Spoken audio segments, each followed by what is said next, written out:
হাদিসের ভিতরে বলেছে লা ইউমিনু আহাদুকুম হাত্তা কুনা হাব্বা ইলাইহি মিন ওয়ালিদিহি ওয়া ওয়ালাদিহি ওয়ান নাসি আজমাইন। অতক্ষণ পর্যন্ত তোমরা মুমিন হবে না, অতক্ষণ পর্যন্ত মুসলমান হবে না যতক্ষণ পর্যন্ত তোমার মার থেকে আমি নবীকে ভালো না বাসবা, যতক্ষণ পর্যন্ত তোমার ছেলে সন্তানের চেয়ে আমি নবীকে ভালোবাসবে না, যতক্ষণ পর্যন্ত পৃথিবীর বন্ধু বান্ধব সবার চেয়ে আমি নবীকে ভালো ভালোবাসবা। আল্লাহ নবী একদিন আলীকে ওমরকে বলল, ওমর তুমি কি তোমার জানের চেয়ে ভালোবাসো? বলে না। আল্লাহ নবী বলেন, ওমর তুমি এখন মুসলমান হও নাই। ওমর রাদিয়াল্লাহু তাআলা একটু ফিকির করে বলল, ইয়া রাসূলুল্লাহ এখন থেকে আমার জানের চাইতে আপনাকে বেশি ভালোবাসি। আল্লাহ নবী বলেন, ওমর তুমি কেমন মুসলমান হইলে, পরিপূর্ণ মুমিন হইলে?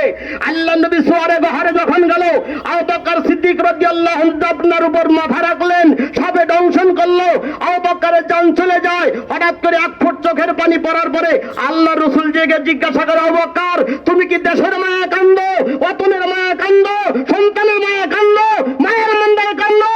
তখন আবু বকর বলেন, ইয়া রাসূলুল্লাহ আমি দেশের মায়া কান্দি না, আমি সন্তানের মায়া কান্দি না, আমি মা বাবার মায়া কান্দি না, আমাকে সবে দংশন করেছে, আমাকে কেন টাকাও নাই? বলি ইয়া রাসূলুল্লাহ আপনার ঘুমের কষ্ট হবে, আমি আবু বকর সহ্য করতে পারি না।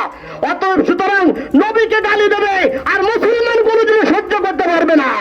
অত সুতরাং যারা আবু জাহেলের গোষ্ঠী আছে, যারা উতবা সাহেবের গোষ্ঠী আছে, তারা আজকে পরিষ্কার জেনে নাও, এই বাংলার জমিনে কোন নাস্তিকের ঠাঁই হবে না, বাংলার জমিনে কোন বেদীনের ঠাঁই হবে না। অতএব সুতরাং আমরা পরিষ্কার জানাই দেই এই দেশের সরকারকে, আপনি পরিষ্কার ভারতের সরকারকে জানাই দেন, তারা নবীকে যারা কটূক্তি করেছে এদের ফাঁসি দেওয়া লাগবে। না হয় বাংলাদেশের কোন জনতা মেনে নেবে না, ভারতের জনতা মেনে নেবে না। আর একটা বয়কট করতে হবে, ভারতের যে সমস্ত পণ্য আছে বাংলার জমিন থেকে বয়কট করা লাগবে। আমরা তাওহীদি জনতা এখান থেকে আমরা ইনশাআল্লাহ সিদ্ধান্ত নেব, তাই সারা বাংলাদেশে ইনশাআল্লাহ প্রত্যেকটা এলাকার থেকে সামনে আমরা পদক্ষেপ নেব। রাজি আছি না ইনশাআল্লাহ? আল্লাহ তাআলা আমাদেরকে তৌফিক দান করুন। কারণ আর একটা কথা বলে রাখি, ইসলাম ছাড়া বাঁচার কোনো উপায় থাকবে না, একমাত্র দিন ইসলামী ধর্ম মনে রাখবেন। যেরকম পানি ছাড়া মানুষ বাঁচে না, কি ছাড়া? তবে কুত্তায় যদি কারোকে কামড় দেয়, কিতাবের ভিতরে লেখে ক্যাপা কুত্তায় যদি কামড় দেয় তার পেটের ভিতরে বাচ্চা হয়, তখন সে পানি দেখে চিৎকার করে, তখন বুঝতে হবে এদেরকে থবা কুত্তায় কামড়াইছে, এরা কুত্তার জন্য, এরা কোনো মানুষের জন্য হইতে পারে না। আল্লাহ তাআলা আমাদেরকে কথা বলা এবং আমল করার তৌফিক দান করুন। আউযু বিল্লাহি মিনাশ শাইতানির রাজীম। বিসমিল্লাহির রহমানির রহিম। ফাকাতিলুহুম হাত্তা লা তাকুনা ফিতনাহ ওয়া ইয়াকুনা আদ-দীনু লিল্লাহ ফাইন ইনতাহু ফালা উদওয়ানা ইল্লা আলাল যালিমিন। আল্লাহ তাআলা আমাদের সকলকে এখানে উপস্থিত হওয়ার তৌফিক দান করেছেন, এই জন্য আল্লাহ তাআলার দরবারে লাখো কোটি শুকরিয়া।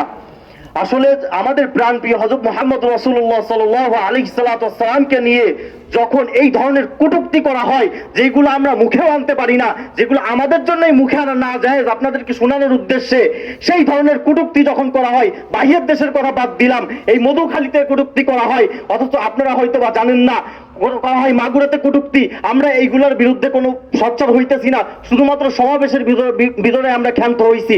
আসলে আমাদের গণ্ডিটাকে আমরা সীমিত করে ফেলছি, এরকম তো করা উচিত ছিল না। আমাদের প্রত্যেকটা এমন শাস্তি দেওয়া উচিত ছিল, সরকারের কোনো আমরা এখানে তার উদ্দেশ্যে আমরা পড়ে থাকবো না। আমাদের নিজেদের যে ক্ষমতা আছে সেই ক্ষমতা দিয়ে আমরা তাদেরকে শাস্তি দেওয়ার চেষ্টা করব। আল্লাহ তাআলা পবিত্র কুরআনুল কারীমের ভিতরে কি বলতেছেন? ওয়াকাতিলুহুম হাত্তা লা তাকুনা ফিতনাহ ওয়া ইয়াকুনা আদ-দীনু লিল্লাহ।